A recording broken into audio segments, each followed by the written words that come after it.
Aisha Karim was a woman of unwavering faith, a respected academic and a devoted mother. A university professor of literature in Istanbul, her life was divided between the classroom and religious teachings at home.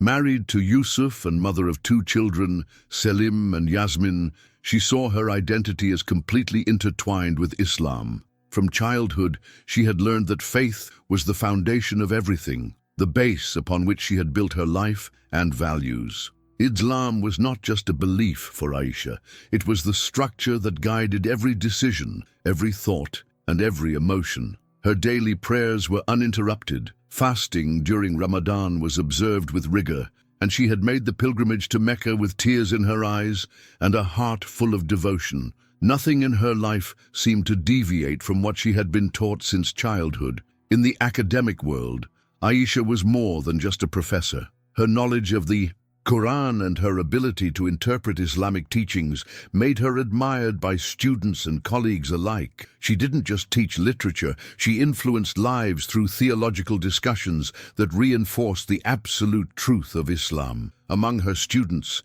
some had abandoned secularism and embraced the Muslim faith because of her influence. To Aisha, this was divine service. Every conversation, every debate, every well-founded argument about the superiority of Islam gave her a sense of purpose. She firmly believed she was fulfilling her mission to protect the faith, preserve it, and spread it to those still blinded by ignorance. Her devotion went beyond theory. It manifested in how she raised her children. Selim and Yasmin were brought up under strict Islamic principles. From an early age, they learned about modesty, obedience, and the necessity of distancing themselves from Western and secular influences. Aisha feared that any lapse in their upbringing might lead them astray from the right path. Television, books, friendships, everything was carefully filtered to ensure they grew up in Islam without dangerous doubts. She taught them the importance of the hijab, the 5 daily prayers, and complete submission to the will of Allah. To her, this was not an imposition, but an act of love. Charity was also one of the pillars of her faith. Aisha and her family were known for their generous donations. They helped widows, orphans, and refugees with money, clothes, and food. To her, this was a tangible way to fulfill Islamic teachings. True faith is manifested through actions, she often said, and so her life seemed perfectly aligned with everything she had always believed in. There was security in what she did, a sense of belonging, and a silent pride in following the commandments of her religion so diligently. Yet, behind this unshakable conviction, small cracks had begun to appear. They were almost imperceptible, little thoughts that surfaced at random moments. Nothing that truly disturbed her, nothing that seemed to threaten the firmness of her faith, at least not yet. But it was the beginning of something bigger, something she never could have imagined experiencing. Before we dive into this powerful story, I have a request for you. Make sure to subscribe to the channel and turn on notifications so you don't miss any of our life-changing content. Also, hit the like button. This helps more people find this message. And before we begin, I want to know, which country are you watching from? Drop a comment below and let's see how far this message is reaching. Now get ready, because what you're about to hear might challenge everything you thought you knew. No matter how solid her faith seemed, small uncertainties began to surface in Aisha's mind. They were silent thoughts, almost imperceptible, creeping in at the most unexpected moments. During prayer, while reading the Quran, or even as she watched her children play, questions she had never dared to voice aloud started echoing within her. If Allah was just, why did so many women in Islam seem to live under such weight and restriction? If Islam was the only truth, what was the fate of billions of people who were born outside of it? And more than anything, why did her faith, which had always felt so firm, now carry a subtle yet unsettling emptiness? The breaking point came from where she least expected. Her own son, Selim. One day, he came home from school with a question that caught her off guard. He spoke about his friend Anna, a Christian girl in his class, and asked, "Mom, is Anna going to hell just because she's not Muslim?" The question was simple, but for Aisha, It felt like a blow. Her heart clenched, and for the first time, she found herself at a loss for words. Instinctively, she repeated what she had always been taught, that those who reject Islam cannot enter paradise. But as the words left her lips, something felt off. She saw the confusion in Salim's eyes, the hesitation in his expression. Was it truly fair? Was this the justice she had always believed in? Aisha had recited this belief countless times before, yet in that moment she felt a strange dissonance.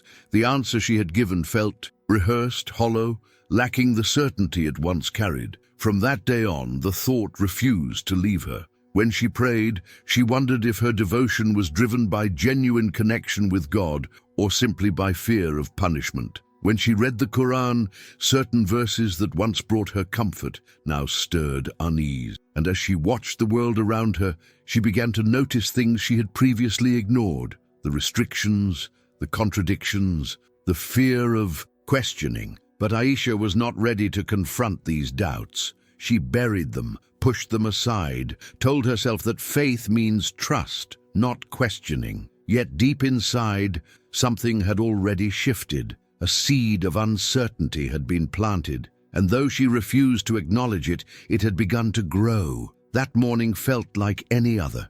Aisha woke up before dawn, as she did every day, to perform Fajr, the first prayer of the day. The rhythmic recitation of verses brought her a familiar sense of discipline, but something within her felt different, an unease she couldn't quite place. Brushing it aside, she moved through her routine, waking Salim and Yasmin, preparing breakfast and getting them ready for school.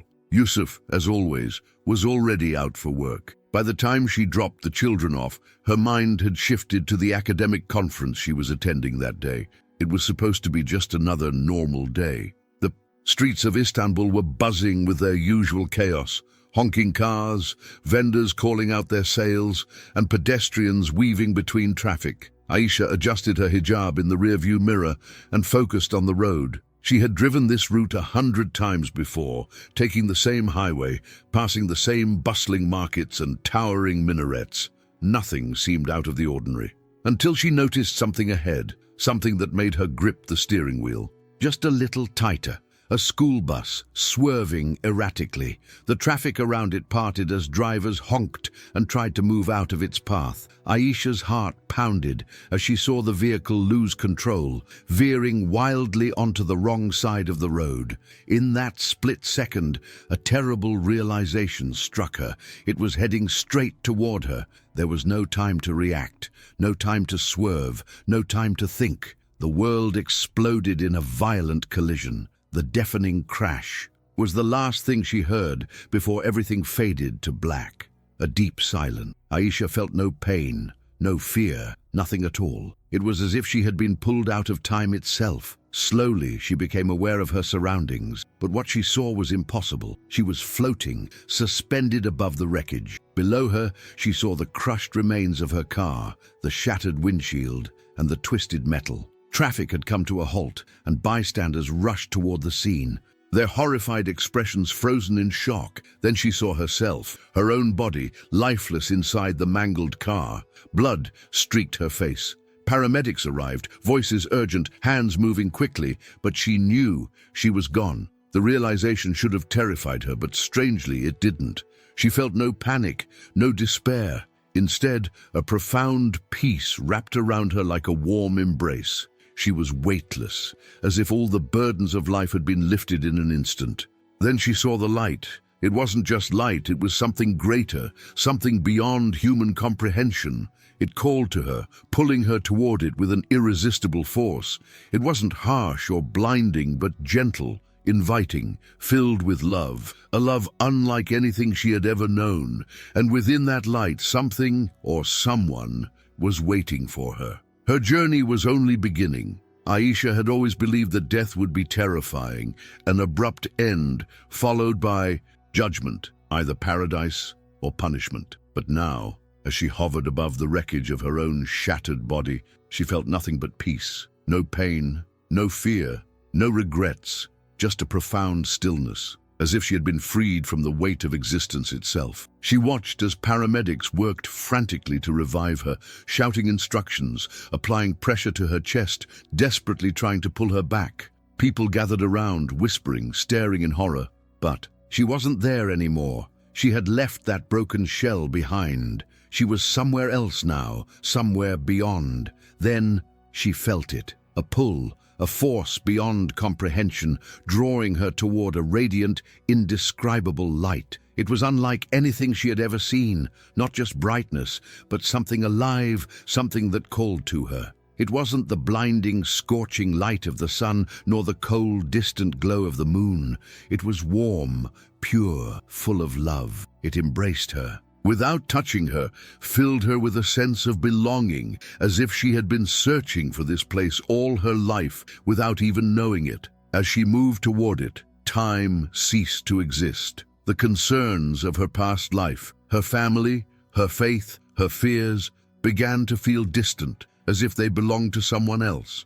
All that mattered was this presence, this overwhelming sense of love. It wrapped around her, filling every empty space within her soul. And then, from within, the light, she saw him. A figure stepped forward, not a mere vision, not a vague presence, but a person. His face shone with a radiance beyond anything she could comprehend, yet there was something deeply familiar about him. His eyes met hers, and in that instant she knew. This was not just a prophet. This was not just Isa, the Jesus of Islam. This was Jesus Christ, the Lord. She wanted to turn away, to deny what she was seeing. Her entire life had been built upon the belief that Jesus was just a messenger, a prophet sent by Allah, but nothing more. Yet here he was, alive, real, undeniable. His presence carried an authority that no human could possess, and yet there was no condemnation in his gaze. There was no anger, no disappointment, only love. A love so pure, so absolute, that it broke something inside her. Aisha, her name. He spoke it, not with his mouth, but directly into her soul. It was not a call, but an invitation. An invitation to step into the truth, to finally see, and in that moment she knew. Everything was about to change. Aisha stood frozen, caught between everything she had ever believed and the undeniable reality before her. Jesus was not just a prophet. He was something far greater, something she had never allowed herself to consider. Yet, in his presence, there was no room for doubt, no space for argument. Truth was not a matter of debate. It simply was. She wanted to speak, to ask why she was here, what was happening, but words felt meaningless in the presence of such divine power. Instead, her thoughts were laid bare before him, as if she were an open book. Every belief, every prayer, every moment of devotion, nothing was hidden. And then, before she could react, her life began to unfold before her. She saw herself as a child, kneeling beside her mother, repeating the words of prayer she had memorized, but never truly understood. She saw the pride on her father's face when she recited the Quran with perfect intonation, the approval of her teachers when she defended Islamic doctrine in school. But now, watching it all from this divine perspective, she saw something she had never noticed before: fear. So much of her faith had been driven by fear, fear of questioning, fear of punishment, fear of dishonoring her family. Every prayer, every fast, every act of devotion had been weighed down by the silent terror of making a mistake. And yet here, in the presence of the true God, there was no fear. Only love. The visions continued, revealing things she had never dared to question. She saw Muhammad, the prophet of Islam, but what she saw shook her to her core. He was not receiving divine revelation. He was being deceived. The angel that had appeared to him was not a messenger of God, but a force of deception. The very foundations of Islam were not built upon divine truth, but upon a lie that had held billions of souls captive for centuries. She saw the prayers of millions of Muslims bowing toward Mecca, believing they were drawing closer to God. But in this divine light, she saw the truth. Their prayers were empty. They reached no one. It was a cycle, a ritual, but it carried no true connection with the living God. The Kaaba, The holiest site in Islam was nothing more than a prison of tradition, a symbol of spiritual bondage rather than freedom. Tears streamed down her face. Had she spent her entire life worshipping in vain? Had she led others into darkness, believing she was leading them into light? Then came the most painful vision of all. She saw the souls of the lost. Countless men and women who had died believing in Islam, now realizing, too late, that they had been deceived. Some were scholars, imams, religious leaders who had dedicated their lives to teaching others about Allah. Now their faces were filled with despair as they reached out, screaming for a salvation that could no longer be theirs. Aisha wanted to look away, but Jesus would not let her. She had to see, she had to understand. The weight of it was unbearable. The enormity of the deception, the countless lives lost in spiritual blindness, it was too much. She fell to her knees, sobbing, unable to comprehend how such a thing could be allowed to happen. Then she felt his touch. Jesus reached out, and in that single moment all the pain, all the sorrow, all the weight of deception lifted. She had spent her entire life trying to earn salvation, trying to be good enough, trying to follow the rules. But salvation was never something to be earned. It was a gift freely given through him. And then he showed her the cross, not as a symbol, not as a theological concept, but as a reality. She was there, standing at the foot of Golgotha, watching as his body was broken, his blood spilled. She had always been taught that Jesus was never crucified, that it was an illusion, a deception. But here, she saw it with her own eyes. She felt the agony, the suffering, the overwhelming love poured out in that moment. He had died for her. She had spent her life believing that submission to Allah was the only way to salvation. But now, in the presence of the risen Christ, she understood submission to religion could never save her. Only Jesus could. He looked at her again, and this time she knew what he was asking. Would she accept the truth? Would she follow him, no matter the cost? Aisha hesitated. If she accepted this truth, everything would change. Her family, her home, her career, her safety, she would lose it all. But as she looked into his eyes, she knew there was no other choice. And in that moment, she said yes. The moment Aisha surrendered to the truth, everything around her changed. The visions of deception, the lost souls, the false teachings, they all faded away, and she was left standing in the radiant presence of Jesus Christ. But now she saw him differently. No longer just a figure of history, no longer just a prophet. He was Lord, the Messiah, the Son of God, the one who held the keys to life and death. She had spent her entire life being told that Christians had corrupted the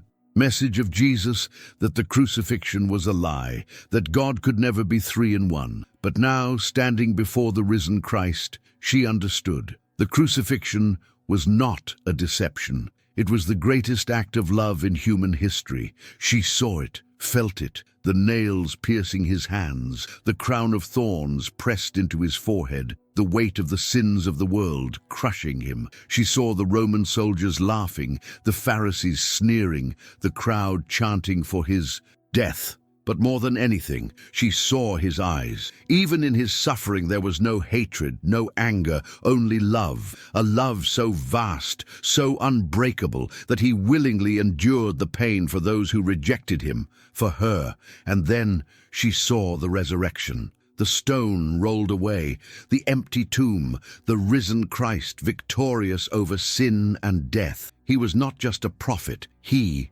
was the Savior. He had conquered the grave, and now he stood before her, offering her something she had never known before, true freedom. Then, as if a veil had been lifted, she saw the Trinity for what it truly was.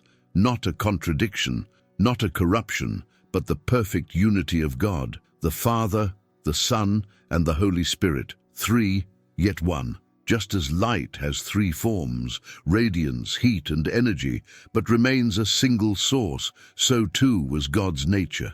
It was not meant to be understood through human reasoning, but through revelation. Aisha trembled. Everything she had, believed was collapsing before her, but in its place, something greater was being built. The truth. She was shown something else, the deception of the Islamic view of the end times. She had always been taught that Jesus, or Isa, would return as a Muslim, destroying crosses, condemning Christians, and establishing Sharia law.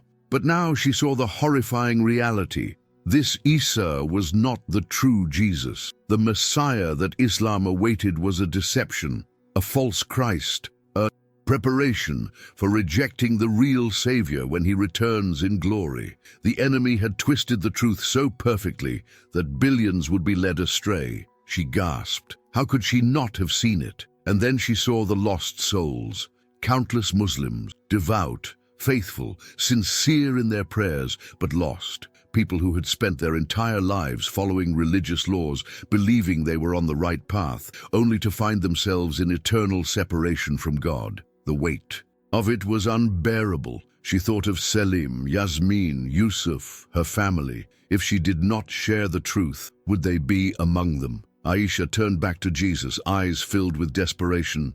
What do I do? His response was not spoken in words, but she felt it deeply in her soul. Go back. Tell them. Her heart clenched. Go back. She had never imagined returning. How could she? She had seen paradise. She had stood in the presence of God. How could she return to a world that would reject her, persecute her, hate her? Jesus stepped forward, placing his hand on her shoulder. You will not be alone.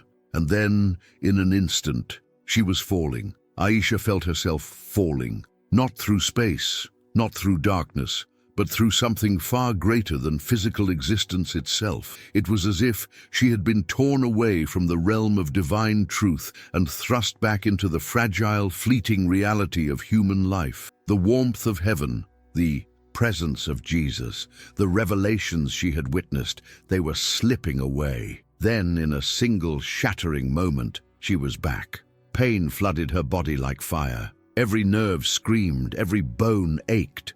The air was thick with the scent of antiseptic, the distant beeping of hospital monitors filling the sterile silence. Her eyes flickered open, and the world around her came rushing back. She was alive. Doctors and nurses hovered over her, eyes wide with disbelief. Aisha tried to speak, but her throat was raw, as if she had been screaming for an eternity. A woman in a white coat leaned over her, checking her pulse, speaking quickly in Turkish. The words barely registered. All Aisha could think about was Jesus, his touch, his voice, the truth. Tears streamed down her face as she finally found the strength to whisper, Jesus is Lord. The room went silent. Her words hung in the air like a thunderclap. The Muslim doctors exchanged nervous glances. One of them frowned, stepping back. She had just declared something unthinkable, something dangerous. But Aisha didn't care.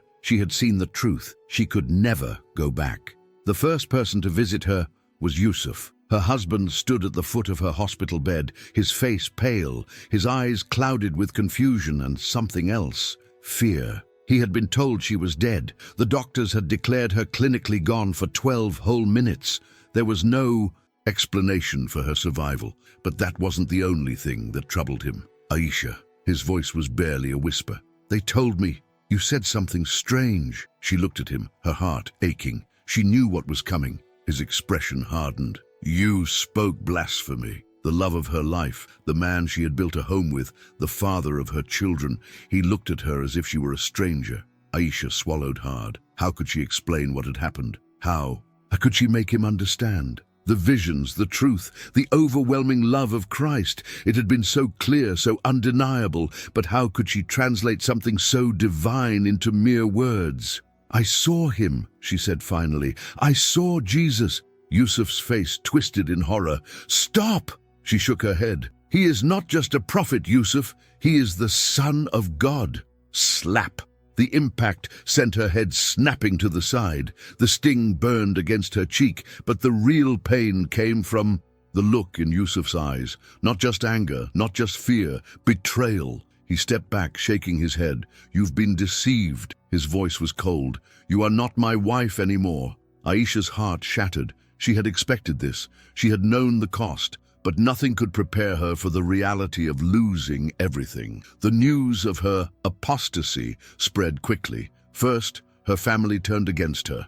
Her parents refused to speak to her, telling her that she had disgraced them, that she was no longer their daughter. Her siblings cut all ties, warning her that if she did not return to Islam, she would face the consequences. Then came the university. Aisha had spent years building her career, earning the respect of her colleagues and students. None of it mattered anymore. The moment her conversion became known, she was dismissed, fired without explanation. Her colleagues, people who had once admired her, avoided her like a disease. Then the threats began. Whispers turned to warnings. Warnings turned to messages. Messages turned to phone calls in the middle of the night. Renounce your faith or you will pay the price.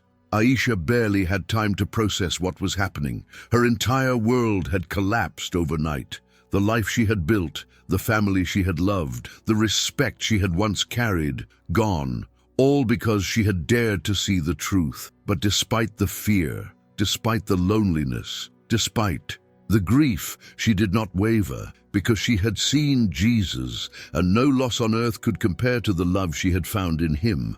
But what about Salim and Yasmin? As she sat alone in a tiny apartment, cut off from everything she had ever known, her mind kept returning to her children.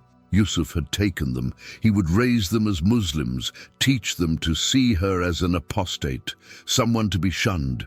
The thought made her heart ache more than anything else. What if they never knew the truth? What if they never found Jesus? Then she remembered what he had shown her. In the vision, she had seen two futures. One where her children remained trapped in Islam, living the same life of fear and ritual that she once had. And another, a beautiful, glorious future where they found Jesus, where they broke free, where they stepped into the light, where they too experienced the love of Christ. That was the future she would fight for. Aisha wiped her tears. She had lost everything, but she still had a mission. She would pray with every ounce of her soul. She would cry out to God for her children, for her family, for every lost soul still trapped in deception. And she would share her story no matter the cost, because Jesus had sent her back for a reason, and she would not waste this second chance. The days that followed were some of the darkest Aisha had ever known. She had faced hardship before, but nothing compared to the total isolation that now surrounded her. She had lost everything. Her husband had taken the children. Her parents had turned their backs on her. Her university had erased her name from its records. Even lifelong friends, the people she had trusted most, now whispered behind her back, speaking of her as if she were already dead. But the worst part wasn't the rejection. It was the fear. Threats came quickly. At first, they were subtle. Men waiting outside her apartment, their eyes cold, their silence more menacing than words. Then the messages began. Renounce your blasphemy or suffer the consequences. Anonymous phone calls, warnings from former friends, even strangers who recognized her on the streets. She was a marked woman. She knew what happened to those who left Islam. She had taught those very laws herself. Apostasy was not just seen as a betrayal. It was punishable by death. Some families would carry it out themselves to cleanse their honor. Others would let the community handle it. Either way, Aisha knew she was living on borrowed time. One night she awoke to a loud crash. Her front window shattered. A brick lay on the floor, a note attached to it. This is your last warning. Next time it will be your blood. Aisha's hands trembled as she clutched the note. She knew what this meant. She couldn't stay. With nothing but a small bag of clothes, she fled into the night. For weeks, she moved from place to place, staying with strangers, fellow believers who understood the price of following Christ. They were a small, underground community of ex-Muslims who had risked everything for the truth. They understood her pain. They had lived it. For the first time since her conversion, she was not alone. She sat in a dimly lit room, surrounded by a handful of men and women who, like her, had once lived under the weight of Islam. Some had lost their families. Others had been beaten, imprisoned, or tortured for their faith. One woman, barely older than Aisha, had been stabbed by her own brother when he found out she had become a Christian. She survived, but the scars on her face told a story of suffering most people could never imagine. And yet there was joy in their eyes. Despite everything, despite the loss, despite the suffering, they had something greater than anything they had left behind. They had Jesus. Aisha listened as they prayed, not with scripted words, not in Arabic recitations, but with their hearts. She had never known prayer like this before, personal, intimate, real. She opened a Bible for the first time. The words felt alive, as if they had been written just for her. Verses leaped off the page, piercing her soul in ways she had never experienced before. "Come to me, all you who are weary and burdened, and I will give you rest." Matthew 11:28. Aisha wept. This was what she had been searching for her entire life. Islam had given her rules. Jesus had given her rest. Religion had given her fear. Jesus had given her freedom. For the first time, she truly understood what it meant to be loved by God. But there was still a battle to be fought. Yusuf had not stopped trying to keep the children away from her. He filled their minds with stories of how their mother had gone mad, how she had betrayed Allah and would suffer eternal punishment. He told them that even speaking to her would make them unclean. Selim, once full of questions, now refused to look at her. Yasmin, her sweet little girl, hid behind her father when Aisha tried to speak to her.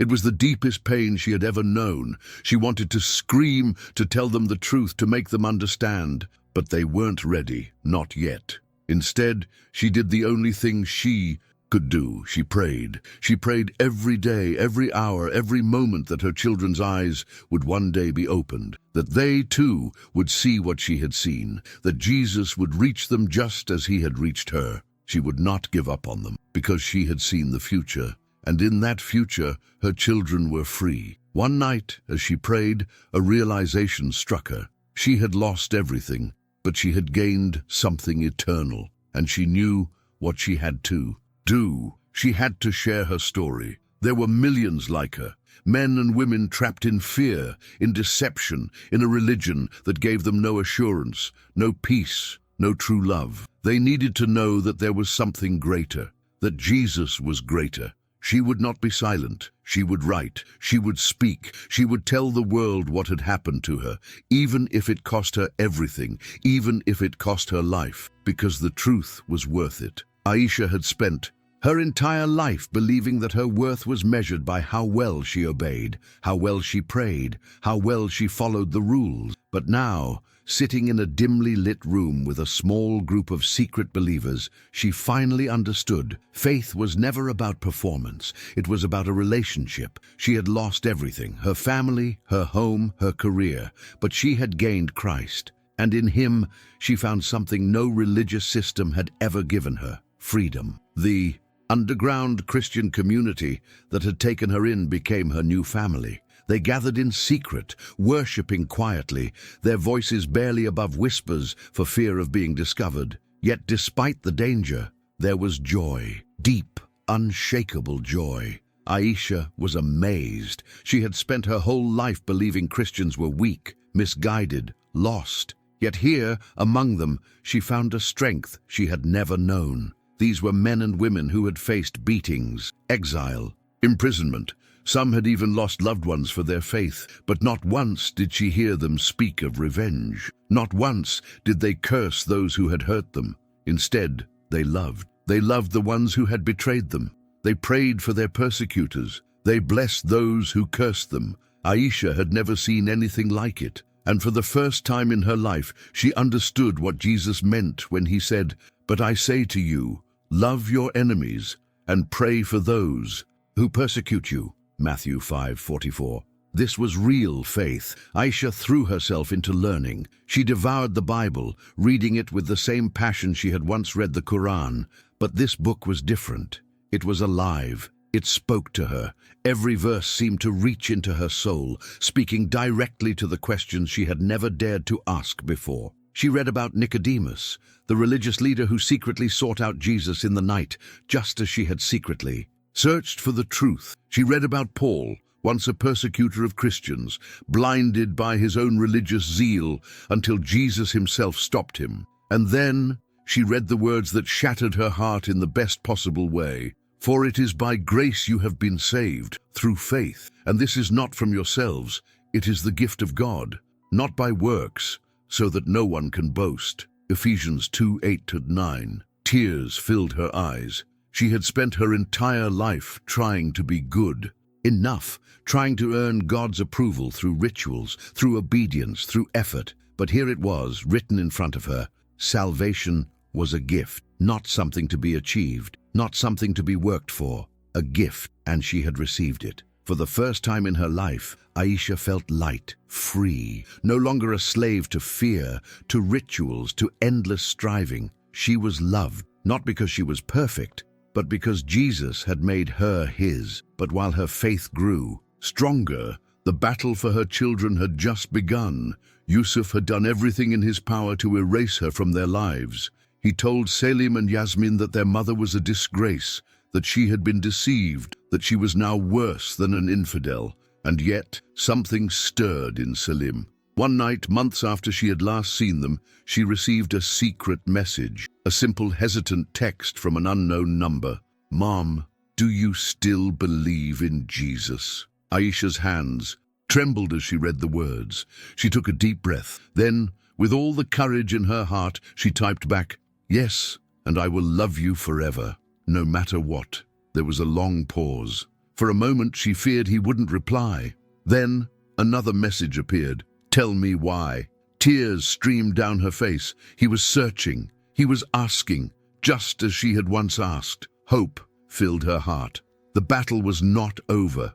The mission was just beginning. Aisha knew she couldn't stay hidden forever. The threats hadn't stopped. The Islamic authorities were still looking for her. Her name had been spread among radical groups. She was a target now, but she would not stop. She would not be silent. Jesus had sent her back for a reason. She had a story to tell, and even if it cost her everything, she would tell it, because she was no longer afraid. Aisha had lost everything. Her family had rejected her. Her name had been erased from the university where she once taught.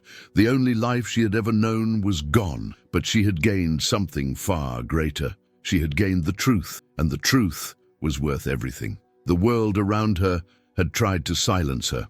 The threats continued. She knew that at any moment someone could come for her, that her very existence was considered an insult, a danger to those who wished to keep people in spiritual blindness. But she would not be silent. She had seen Jesus. She had experienced his love. She had been given a second chance at life, not for her own sake, but for those who were still searching. And so she began to share her story. She told it in whispers to those who dared to listen. She wrote it down, sending it out into the world, praying that somehow someone else would see what she had seen. Some called her a liar. Others called her a traitor. She was hated, hunted, abandoned, but she was free. For the first time in her life, she was truly, eternally free. And now she speaks to you. You who have felt the weight of religion, the pressure of rules, the burden of trying to be good enough. You who have questioned, you who have doubted, you who have wondered in the silence of your own heart, is there more? The answer is yes, there is more. There is truth, there is freedom, but it is not found in religion. It is not found in rituals or laws or in trying harder to be worthy. It is found in Jesus Christ. He is the way, the truth, and the life, John 14:6. And he is calling you, but there is a cost.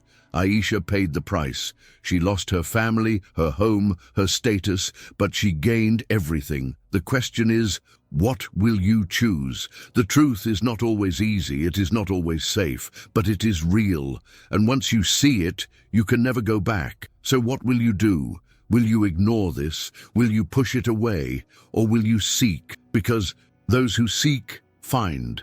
Matthew 7:7.